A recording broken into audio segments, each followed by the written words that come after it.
পলতার দুর্ঘটনায় আহত ছাত্রীকে দেখতে সোমবার আরজিকর হাসপাতালে গিয়েছিলেন বিচারপতি অভিজিৎ গাঙ্গুলি। ছাত্রীর পাশে থাকার আশ্বাস দিয়েছিলেন। এবার চাপদানিতে ছাত্রীর বাড়ির দরজায় সাহায্যের আবেদন জানিয়ে নোটিশ দিল স্থানীয়রা। Please help everyone, Suniti Barma. স্থানীয় সূত্রে খবর, ব্যারাকপুর মহাদেবানন্দ কলেজের ছাত্রী সুনীতি বর্মা এই মুহূর্তে উত্তর কলকাতার আরজিকর হাসপাতালের আইসিইউতে ভর্তি। তার বাড়ি চাপদানির বিএম রোডের আদর্শনগরে। গত 7 তারিখে কলেজের পরীক্ষা দিতে গিয়ে বাড়ি ফেরবার সময় পলতায় ট্রেন দুর্ঘটনায় একটি পা বাদ যায় ও আরেকটি পায়ের আঙুল বাদ যায়। তাকে প্রথমে বিএন বোস হাসপাতালে নিয়ে যাওয়া হয়, পরে সেখান থেকে আরজিকর হাসপাতালে নিয়ে যায় তার মা ও পরিবারের লোকজন। সেখানেই রয়েছে এখনো। সুনিতার এক দিদি আছে যার বিয়ে হয়ে গিয়েছে অন্যত্র, এবং মা লিট্টি ঘুগনি বিক্রি করে অভাবের সংসার কোনো রকমভাবে চলে।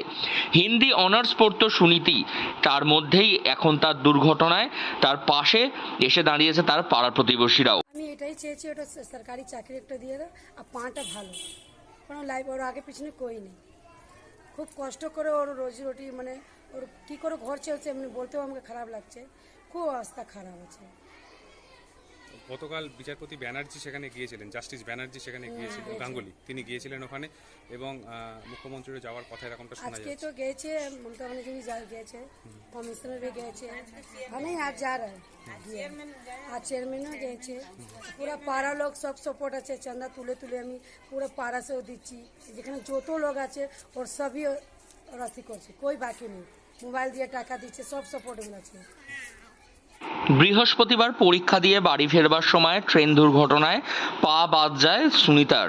দুর্ঘটনার পর এই অসহায় পরিবারের পাশে দাঁড়িয়েছেন তার পাড়া প্রতিবেশীরাও। তার চিকিৎসার জন্য অর্থ সংগ্রহ থেকে সব রকম চেষ্টাই চালাচ্ছেন তারা। প্রতিবেশীরা চান চিকিৎসায় সঠিক হয়ে উঠে আসুক সুনিতা, সরকার দায়িত্ব নিক এই অসহায় পরিবারের। কি বলছেন তার পাড়া প্রতিবেশীরা, শুনুন।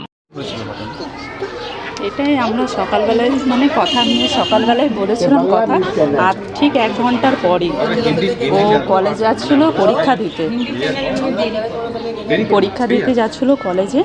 8:30 9টা এমনি বেরিয়েছিল মনে হয়। এখান থেকে ফলতাঘাট গিয়েছিলো, ঘাট পার করে ইচ্ছাপুরে ট্রেন ধরেছে। ট্রেন ধরার পর ও মানে ভেন্ডার বগিতে চেপেছিল। ভেন্ডার বগি চাপার পর খুব ভিড় ছিল ট্রেনটা। এবার ও নিজের সুবিধা ভেবে হয়তো ভেবেছে যে না, আমি লেডিস বগিতে চাপলে ভালো হয়।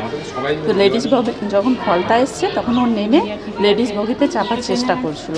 ওই ভিড়ের মধ্যে মনে কী হয়েছে সেটা তো সঠিক জানা নেই।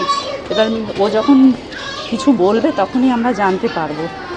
ওখানেই মানে অ্যাক্সিডেন্টটা শুনলাম, এরকম ব্যাপার ঠিক 11টার সময় আমরা শুনলাম যে এরকম ব্যাপার হয়েছে। এখন আরজিকর হসপিটাল। আমরা চাইছি যেন কোনো রকমের ভালো চাকরি পেয়ে যাক, ট্রিটমেন্ট ভালো হোক, একটু সুখ সুবিধা পাওয়ার যেন পায়। দোর্দণ্ড প্রতাপ বিচারপতি অভিজিৎ গঙ্গোপাধ্যায় যেভাবে কান্নায় ভেঙে পড়েছিলেন সুনীতির অবস্থা দেখে, তা থেকে বোঝাই যায় যে কতটা বেদনাদায়ক পরিস্থিতির মধ্যে দিয়ে যাচ্ছে সেই মেয়েটি এবং তার পরিবার। এই বিষয়ে সেই এলাকার উপপুরপ্রধান তিনি কি বলছেন, শুনুন। বেদনাদায়ক খবর, খুব দুঃখের খবর। একটা বাচ্চা মেয়ে, যার পারিবারিক আর্থিক অবস্থাও ভালো নয়, ওর মা আছে, দুটো পা কাটা পড়ে গেছে ট্রেন অ্যাক্সিডেন্টে। সত্যি এটা খুব দুঃখের ব্যাপার। এটা রাজনীতিক থেকে উপরে উঠে প্রত্যেকটা মানুষ, প্রত্যেকটা সংস্থা, সবাইকে ওর পাশে দাঁড়ানো উচিত। আমাদের চাপদানি প্রচুর মানুষ ওর পাশে আছে, আমাদের পুরো সংবেদনা ওর পিছনে আছে। আমরা চাপদানি পৌরসভা পক্ষ থেকে ওই ফ্যামিলির, ওই বাচ্চার ঠিক মতন চিকিৎসা হয়, ভালো জীবন পায়, তার জন্য যত রকম চেষ্টা করার নিশ্চয়ই আমরা করব।